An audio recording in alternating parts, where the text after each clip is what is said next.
Ladies and gentlemen, please, do not adjust your set.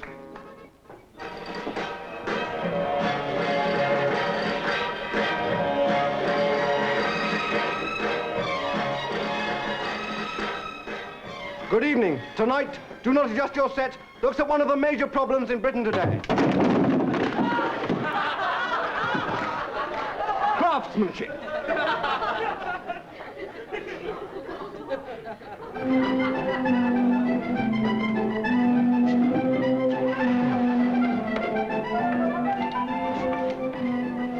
Yes, London, 1968. And what are the problems facing the average Englishman today? I've got a boil on my knee. Well, I've got my mother coming to tea, and there's no sugar, and Mrs. Neville's bun shop is closed on Thursdays. My brother thinks he's a sardine, sleeps on a piece of toast, crumbs.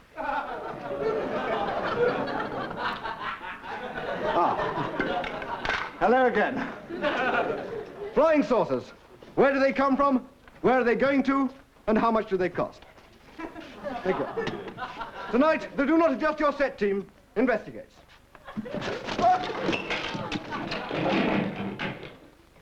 This evening we have with us a man who's actually seen a flying saucer. Tell me, Mr. Arnold, you saw this flying saucer near your home in Devon? Yes, I certainly did. Can you describe it?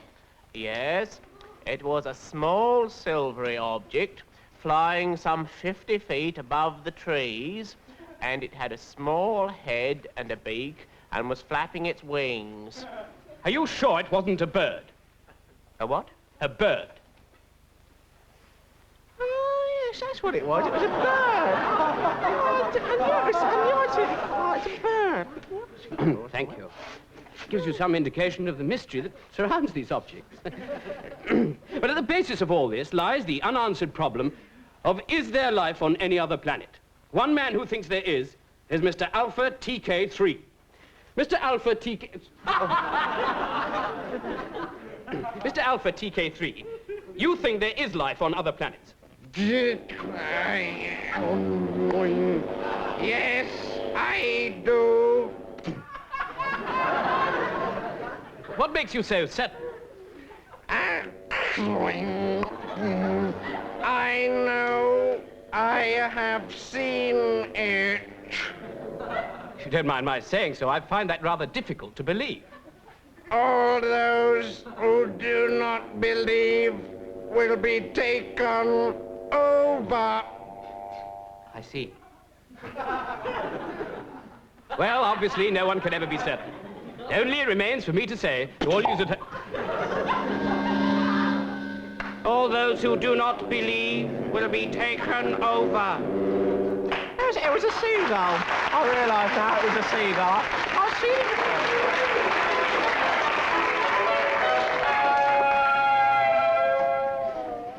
before. Well, it's February, and here is our painting of the month.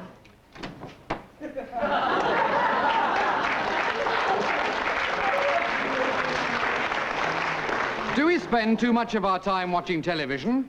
Here at Viewership Survey Limited, our computer calculated on Monday night, between the hours of 7 o'clock and 11 o'clock, more than 98 billion people were watching television in my living room alone. This means we need a new computer. If you have one, will you pop it on a postcard and send it to me at this address, London W2. I'll just repeat that.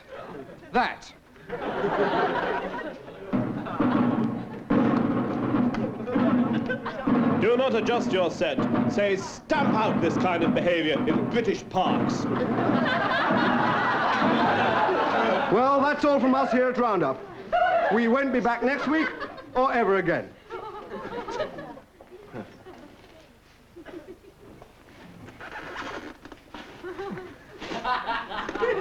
Good night.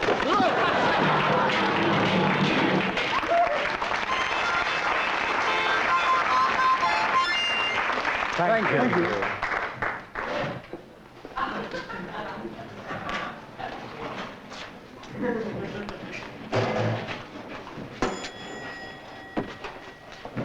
Good morning, madam. Can I help you? Yes, I'd like your advice about the valuables in my house. I don't think they're terribly safe. I see. Yes. Well, let's see what we can do to put them into safe hands for you, Thank shall we? Yes, fine. Your name and address, please, ma'am. Here's my card. I see. Thank you very much. Now, is your house near to where the neighbors could hear screams or cries for help or that sort of thing? No, it's completely deserted in its own grounds. I see. It's Yes. completely deserted in its own Yes, grounds. extensive grounds. Extensive grounds. And is it left unattended for long periods? Oh, well, only on a Friday evening between 7 and 11:30 p.m. when I go to my bridge club. I see. Only on Friday. Friday, yes. 7:30. That's Right. tomorrow, isn't it, ma'am? That's right, yes, tomorrow. Well, and where do you actually keep all your valuables? Most of them are in the wall safe in the study, but I do keep all my jewels in my bedroom, locked up. I of see. course. Very wise. Very Yes. wise. In the bedroom, locked Yes, up. yes. Where do you actually keep the key for that, madam? You'll never guess. Oh, do tell. Well, actually, I keep it. Really, madam? How very original. No one ever think of looking there. It's very cunning, isn't it? Yes. Well, madam, let me see. I'm afraid you're not very well protected, are you? No, I'm not. That's the whole trouble. That's why I came to you. Good. Well, I'm glad you did, because here's my advice to you. Yes? This evening, or rather tomorrow evening when you go out, I go out, yes. possibly, would be to leave your lights off and leave all the windows and doors open. Oh. Yes, this will put off any intended robber. Oh, I see. Yes, and then the next precaution I'd take, if I was you, was to get all your valuables, put them in a large stack, place them on the dining room table, next to a flask of tea and a rather large plate full of sandwiches. Oh, I see. Oh, thank you very That'll much. scare anybody away. Yes. Oh, I feel much safer now. Thank you so much for your help. Fine, madam. It's a pleasure. 5 guineas, please. Oh, yes, money well spent. Good. Oh, donate the rest to your favourite charity. Oh, that's very kind of you, madam. Not at all. Thank you. Well, I'm afraid it will excuse me, madam. I must rush now. You see, there's a shop being burgled. Oh, dear, I'm sorry to hear that. It's all right. I've just finished. Oh. Goodbye. Charming young man.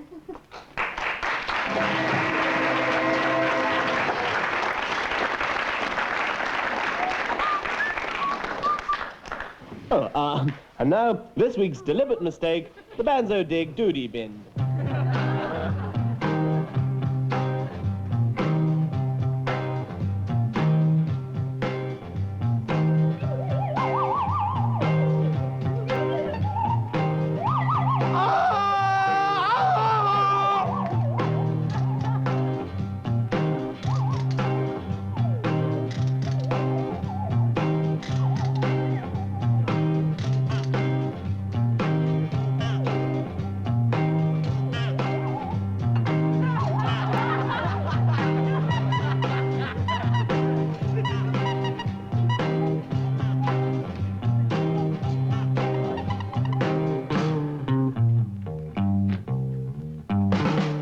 With big hungry tigers, table manners have no place. Dear, dear, dear, no, dear, dear, dear, no, dear, dear, oh dear, no. After they have eaten you, they never say their grace. Dear, dear, dear, no, dear, dear, dear, no, dear, dear, oh dear, no. Hunting tigers can be ripping fun. Like 3 blind mice, see the hunters run. Hunting tigers out in India. Out in India, yeah. You all know how peevish tigers are. Out in India. They bite, they scratch, they make an awful fuss. It's no use stroking them and saying, puss, puss, puss. No, hunting tigers out in India. Out in India, yeah. By Jove, Carruthers, I'm awfully frightened. Frightened, be like me. But you're shaking all over. I'm not shaking, I'm just doing the shimmy, that's all.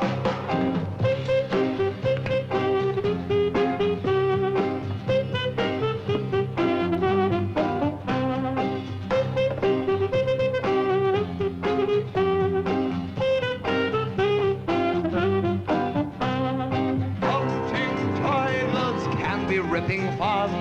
Like 3 blind mice see the hunters run. Hunting tigers out in India.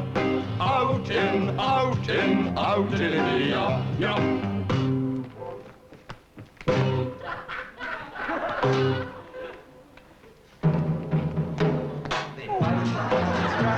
They make an awful fuss.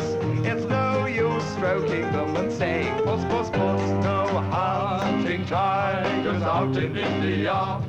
Out in India. Yeah. You all know how peevish tigers are. Dear, dear, dear, no, dear, dear, dear, no, dear, dear, oh, dear, no. Don't care in what part of you they fix their fretwork sets. Dear, dear, dear, no, dear, dear, dear, no, dear, dear, oh, dear, no. Tigers don't go out on rainy nights. They've no need to whet their appetites. Hunting tigers out in India. Out in India. Yeah. La, la, la, la, la. Plonk a titty plonk, plonk titty plonk, plonk. Sorry. Sorry, girl.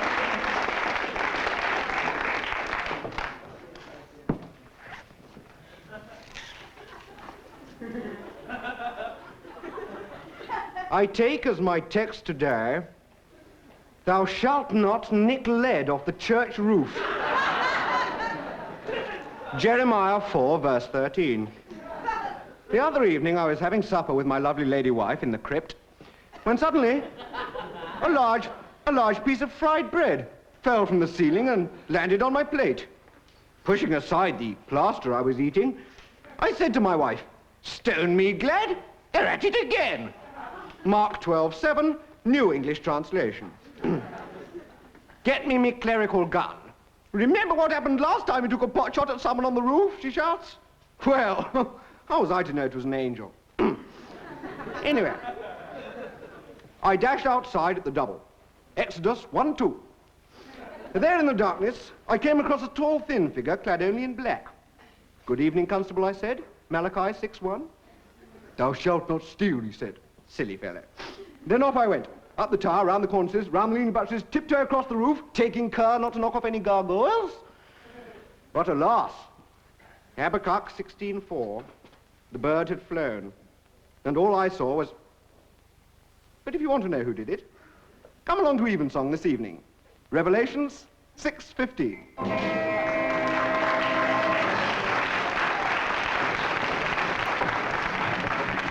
When I go to the theatre, I always sit in a box.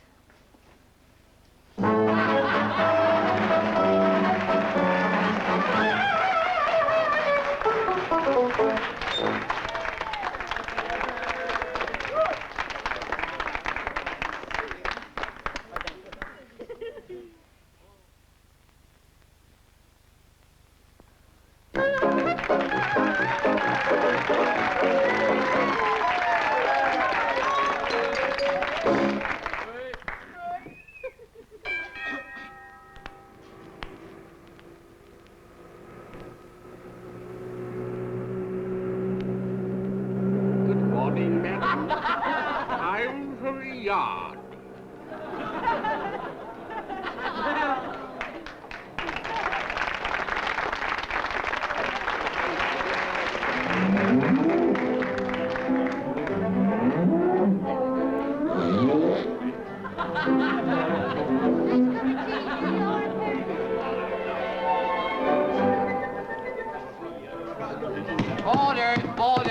Order. Now then, I've called this committee meeting to discuss last week's Ladies' Night held in the Vicarage Hall and to discuss ways of rebuilding the Vicarage Hall. It were a grand night, Ted. Yes, and next year there'll be no stripping, Ernest Becclesfield. Oh, well, they said take it off. They were referring to your act, not your clothes. And who let the vicar sing? I told you you were going to sing. I thought you meant a hymn. I've never heard such songs in mixed company. And who gave him those jokes? The bishop. Oh, aye. And your magic act, Norman Higgins. You're supposed to give the wallets back after you've taken them. When did your case come up? Tuesday. I'm not surprised that was the Chief Constable's wife you sawed in half. Fine time to forget how to do it. Ah, well, I've never done it before, Oh, Ted. aye. Okay. And Ena, love, Yeah? your snake dance. Yeah. I thought you were supposed to dance with the snake. I couldn't catch it. Miss Pennyweather did, though, didn't she? Aye. Took the hospital 4 hours to cut her 3. And who wrote just married on the ambulance? Hey, we're only in fun, Ted. That's what you said about your impersonation of the singing nun. She doesn't wear handlebar moustache and leopard skin underpants, does she? No, she doesn't, no. Who gave her the idea? It were the bishop, Ted. And it were you who put the passion pills in the junior school mistress's drinks. I never thought she had it in her. Aye, well, none of us did, Ted. Well, why didn't you pull the curtain down when she started to strip? Well, I thought it was supposed to be educational. It was. Lucky the vicar was in hospital by then. And where did he get the passion pills from, anyway? Bishop. Oh, aye. Well, it were you, Freddy, who were responsible for fireworks display. What do you mean? I set them off all right. Inside. Ah, well, it was cold outside. I warmed us up a treat. Aye. Well, we're going to have to rebuild the vicarage hall. And that part of town. Right, well, it's time to pass on to the next business of the committee, which is how to raise money to bail the bishop out.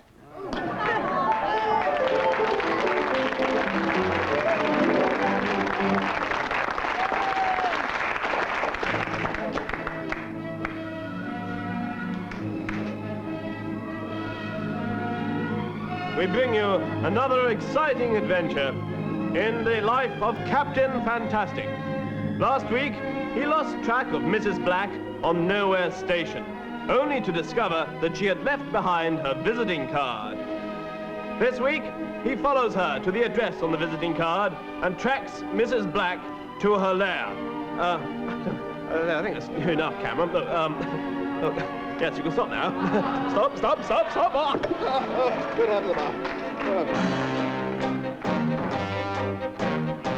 This is Captain Fantastic speaking.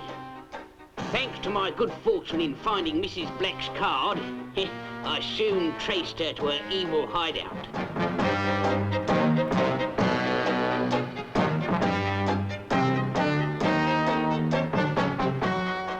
Boldly I searched the front of the house for an entrance, but in vain.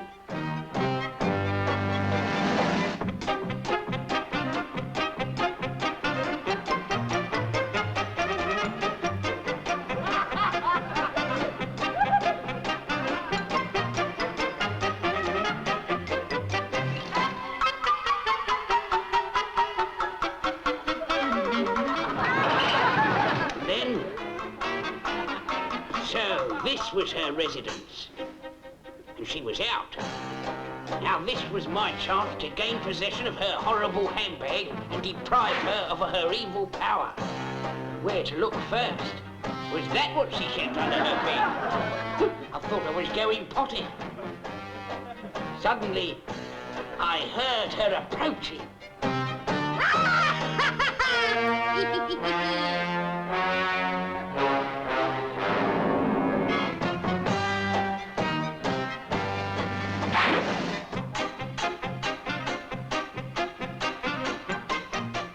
I instantly concealed myself.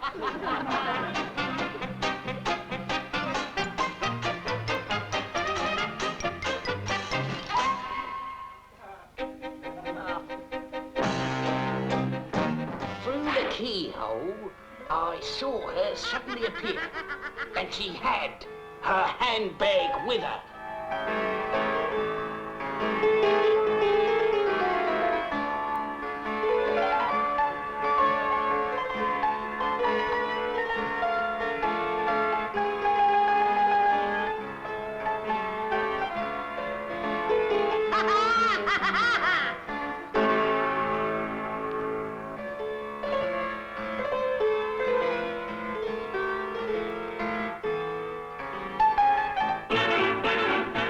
I lay low and reconnoitered the position. Suddenly, I saw she was approaching the wardrobe. I had to think fast.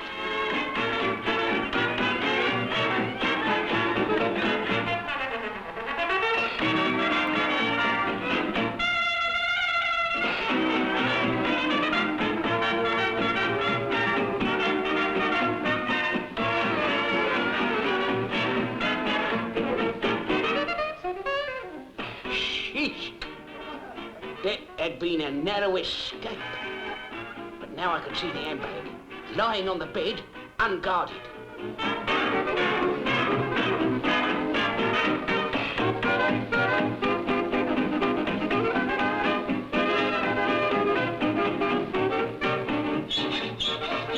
Quiet as a mouse, I crept towards the bed. The danger was intense, but I had to get that bag. It was useless. I had to try another approach.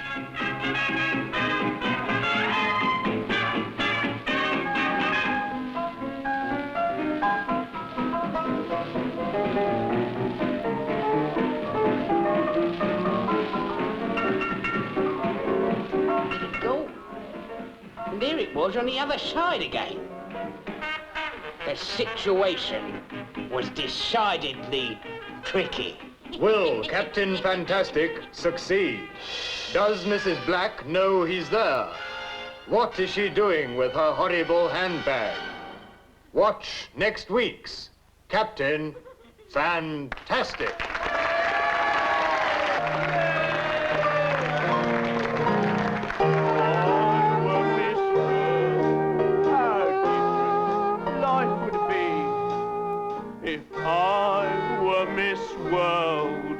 Instead of being me, I'd have a scepter and a throne.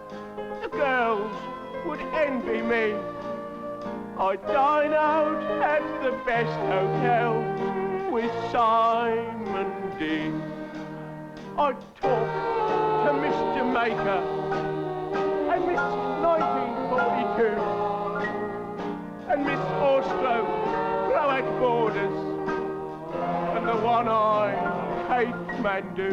And all them other titles wouldn't mean one thing to me. I wouldn't envy them one bit, for I'd be Miss World, you see.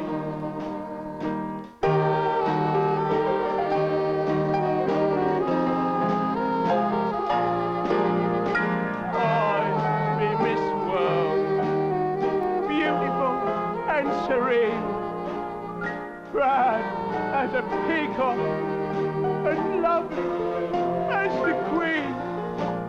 But nothing comes of all my dreams. I just go from bad to worse. Despite my schemes, I'm still, it seems, plain Mr. Universe.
You were lovely again.